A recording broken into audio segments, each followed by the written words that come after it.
تین خبریں ہیں آج جو کہ آپ کے ساتھ شیئر کرنی ہیں، انفارمیشن بھی ہے۔ اور پہلی خبر ہے کہ عمران خان جو آج کل غیر ملکی سفارتکاروں سے مل رہا ہے،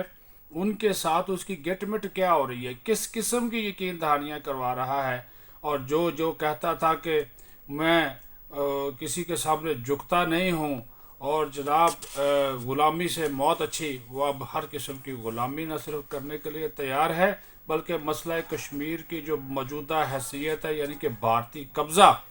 مقبوضہ کشمیر میں، اس کو بھی وہ تسلیم کرنے کے لیے برطانیہ امریکہ کو یقین دہانیاں کروا رہا ہے۔ دوسرا، آپ کو یاد ہوگا کہ تحریک انصاف نے خیبر پختونخوا میں جو ہے وہ 1300 سوشل میڈیا ورکرز بھرتی کیے تھے اپنے بیانیے کے فروغ کے لیے۔ ان کو موجودہ نگران حکومت نے فارغ کر دیا، کیونکہ یہ جو ورکرز تھے پی ٹی آئی کا تو بیانیہ ساتھ ہی ساتھ پروموٹ کر رہے تھے، انہوں نے اداروں کے خلاف جو ہے سرکاری ملازم ہوتے ہوئے جو بیان بازی ہے اور ٹرولنگ کرنا شروع کر دی تھی، تو ان کو جو ہے فارغ کر دیا گیا اور وہ پروجیکٹ جو ہے وہ بند کر دیا گیا ہے۔ دوسرا، وہ کیا کہتے ہیں جی کہ یہ مرضی کے اب افسران چاہتے ہیں پنجاب میں، اور انہوں نے ایک ریٹ پٹیشن دائر کی ہے تحریک انصاف نے پنجاب لاہور ہائی کورٹ میں، اور اس میں یہ موقف اختیار کیا ہے کہ یہ 22 افسران جو ہیں یہ ہمارے خلاف ہیں، ان کو صوبہ بدر کریں اور ان کی جگہ کے اوپر جو ہے وہ ہماری مرضی سے ہماری مشاورت سے افسران لگائے جائیں تاکہ ہم پنجاب میں الیکشن جیت سکیں۔ تو ایسا تو نہیں ہوتا کہ آپ کی مرضی کے لگے، وہ تو الیکشن کمیشن کا کام ہے۔ یہ اب عدالتیں بھی اللہ معاف کرے، جس قسم کے وہ فیصلے آ رہے ہیں اس کے اوپر کیا کومنٹ کریں، تو وہ ابھی آپ کے سامنے ہی ہے کہ ایک طرف جھکاؤ جو ہے وہ نظر آتا ہے۔ تو سب سے پہلے جو اب بات کریں گے وہ میں آپ کو بتاتا جاؤں کہ یہ جو جھوٹ، نااہلی، بدعنوانی، کرپشن کو چھپا کر عوام کو نعروں، وعدوں اور خوابوں میں الجھا کر رکھنا، یہ عمران خان سے بہتر کوئی نہیں جانتا۔ یہ فسادی آدمی، گڑی چور، توشہ چور، یہ سوشل میڈیا کا ایسا اس نے منفی استعمال کیا ہے کہ نوجوانوں کو اصل مسائل سے اس نے ہٹا دیا ہے اور لغویات میں اور مغلظات میں الجھا کر یہ کامیاب ہو رہا ہے۔ اچھا، جب سے یہ عمران خان کو اس کو اقتدار سے نکالا گیا، ان کی زبان پر اپنی 4 سال کی جو کارکردگی ہے اس کا ایک بھی لفظ اس کے منہ پر نہیں آیا۔ مسئلہ کشمیر، آرٹیکل 35 اور آرٹیکل 370، یہ عمران خان کے دور حکومت کی سیاسی تاریخ کے بدترین ہیں۔ یہ واقعات ہیں جو اس کے دور حکومت میں ہوئے، اور پاکستان کی 70 سالہ تاریخ میں آپ کو بتا دوں کئی سیاسی اور فوجی حکمران گزرے ہیں۔ پاکستان کی اندرونی اور بیرونی مسائل کا بھی شکار رہا، لیکن بھارت کو کبھی یہ جرت نہیں ہوئی تھی کہ وہ جموں و کشمیر کا جو خصوصی درجہ ہے وہ ختم کر سکے۔ کئی بار پاکستان اور بھارت کی جو افواج ہے وہ آمنے سامنے بھی آئیں، چھوٹی بڑی جنگیں بھی ہوئیں، مگر کشمیر کو بھارت میں ضم کرنے یا اس کی حیثیت بدلنے کی بھارت بات تک نہیں کر پاتا تھا۔ لیکن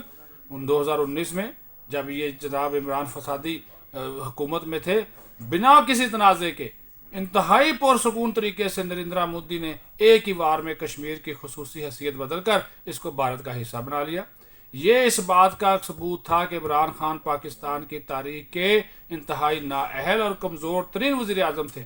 بھارت جانتا تھا، مودی بھی جانتا تھا کہ خان صاحب کسی طرح کا رد عمل نہیں دے سکتے، اور ان سارے اقدامات کے جواب میں جناب یہ جو امت مسلمہ کے واحد لیڈر، ریاست مدینہ کے بانی کا نعرہ لگانے والے اور جناب مرد آہن، انہوں نے کیا کیا؟ انہوں نے کہا جی میں تو یہ بھارت کے اس اقدام کے خلاف باہر نکلوں گا۔ باہر نکلے، کیا کیا؟ کشمیر ہائی وے کا نام بدل کر سری نگر ہائی وے رکھ دیا، 2 دفعہ 1 منٹ کی خاموشی اختیار کی، سرینا چوک پر ایک نئی گھڑی لگا دی، وہ ٹک ٹک کرتی رہتی، ہم دیکھتے رہتے ہیں اس کو آتے جاتے کو، اس کے اوپر ٹائم گزرا جی، آج اتنے دن، اتنے گھنٹے، اتنے منٹ، اتنے سیکنڈ ہو گئے ہیں۔ لیکن ان کے دور حکومت میں ایک قابل عمل اقدام نہیں اٹھایا گیا جو اس بھارت کو دباؤ ڈال سکے بھارت پر کہ وہ جو کشمیر کو اس نے اپنے میں ضم جو ہے وہ کیوں کیا۔ اچھا، اب یہ میں آپ کو اندر کی جو دوسری بات، آج کل مصوف جو ہے زمان پارک کے بنکر میں موجود ہیں، اور وہ آج کل جنگلے والی گاڑی بھی استعمال کرنا شروع کرتی، کالا ڈبہ بھی منہ کے اوپر پہن لیتے ہیں، اور وہ جناب وہ جاسوسوں کی طرح وہ عدالتوں میں پیش ہوتے ہیں۔ امریکہ، برطانیہ اور دیگر یورپی ممالک کے سفیر اور وفود سے آج کل ان کی ملاقاتیں جاری ہیں۔ کیا ہم کوئی غلام ہیں؟ یہ نعرہ تو آپ نے سنا ہوگا نا، کہہ رہا تھا کہ ہم کوئی غلام ہیں، وہ لوگوں نے گاڑیوں کے پیچھے لگوا دیا تھا، لیکن اب یہ غلامی کرتے ہوئے خود نظر آ رہے ہیں۔ یہ جن ملکوں کے سفیروں کے میں نے نام لیے ہیں، ان کو اپنی وفاداریوں کے یقین دلا رہے ہیں اور ان کو کہہ رہے ہیں کہ میں آپ کا ساتھ دوں گا، مجھے آپ اقتدار میں لے کر آئیں، مجھے میری آپ سپورٹ کریں اور میری مدد کریں. ان سے مدد مانگی جا رہی ہے ان سفارتکاروں سے.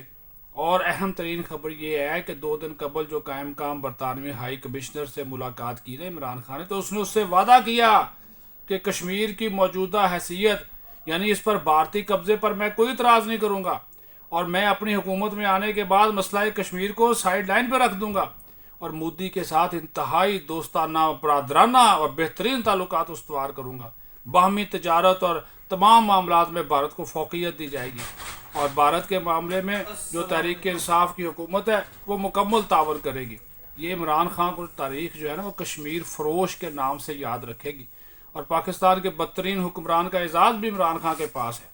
اب یہاں پہ جو چیزیں جو چل رہی ہیں، اب آپ خود دیکھ لیں کہ جن سفارتکاروں کو یہ کہہ رہا ہے کہ بھئی مجھے کوئی اعتراض نہیں ہوگا، مجھے کسی قسم کا کوئی میں کوئی بات نہیں کروں گا کشمیر کے حوالے سے، جو اس کی موجودہ حیثیت ہے اس کے اوپر میں کسی قسم کی کوئی بات نہیں کروں گا، تو یہ آپ اس سے خود اندازہ لگا سکتے ہیں کہ یہ عمران خان جو ہے مرا جا رہا ہے کہ حکومت میں آنے کے لیے، اور ہر قسم کی مدد، ہر جو غیر ملک کی طاقت ہے جن کو کہتا تھا کہ کیا ہم کوئی غلام ہیں، میں غیروں کے سامنے جھکتا نہیں، میں صرف ایک اللہ کے سامنے جھکتا ہوں، اب ہر ایک کے سامنے جو ہے وہ سجدہ ریز ہے. اب آ جائیں اس کی طرف. پی ٹی آئی کا جو سوشل میڈیا سیل تھا خیبر پختونخوا میں، اس کو بند کر دیا گیا ہے. پی ٹی آئی کے دور حکومت میں اور اس کو سرکاری حیثیت دی گئی تھی. ایک پروجیکٹ بنایا گیا، اور پروجیکٹ کے تحت جناب اس میں نوجوانوں کو جی ہم نے بھرتی کرنا ہے اور سوشل میڈیا کی تعلیم دیں گے، اور یہ وہ. اب وہ آ گئے 1300 کے قریب یہ لوگ تھے. اب انہوں نے جناب جو نگران سیٹ اپ نے دیکھا کہ یہ جو 1300 لوگ تھے یہ تو عمران خان کا بیانیہ پروموٹ کر رہے ہیں، یہ سارے سوشل پی ٹی آئی کے ورکرز تھے. اور نہ صرف انہوں نے یہ کام کرنا شروع کر دیا بلکہ انہوں نے یہ کیا کہ جو قومی خزانے سے جو قومی ریاستی ادارے ہیں، دفاعی ادارے ہیں، ان کے خلاف انہوں نے جو ہے وہ بات چیت شروع کر دی، اور ان کے خلاف ٹرولنگ ان کی شروع کر دی. تو پھر انہوں نے کہا، جب ان کی انفارمیشن ملی، ہمارے انٹیلیجنس اداروں نے انفارمیشن دی، تو 1300 کے قریب یہ جو لوگ تھے ان کو نہ صرف فارغ کیا گیا بلکہ نوٹیفیکیشن بند کر جاری کر کے نگران حکومت نے وہ پورا جو سیل ہے، جو پروجیکٹ ہے، اس کو ہی کلوز کر دیا ہے. اور یہ ماہانہ بنیادوں پر ان کو اچھی خاصی تنخواہ دی جاتی تھی، اور ابھی انہوں نے کہا کہ جناب یہ اس کو بند کر دیا گیا. اب آ جائے آخری خبر کے اوپر کہ ابھی تحریک انصاف والے اب یہ کہہ رہے ہیں کہ انہوں نے 22 افسران کی لسٹ اٹیچ کی ہے، جس میں وہ سی سی پی او بھی ہیں لاہور کے، بلال صدیق کمیانہ بھی ہیں، آئی جی بھی ہیں ڈاکٹر عثمان انور، اور بہت سے لوگ ہیں جو کہ الیکشن کمیشن نے یا نگران حکومت لگائے. کہتے ہیں جی ہمارے خلاف ہے،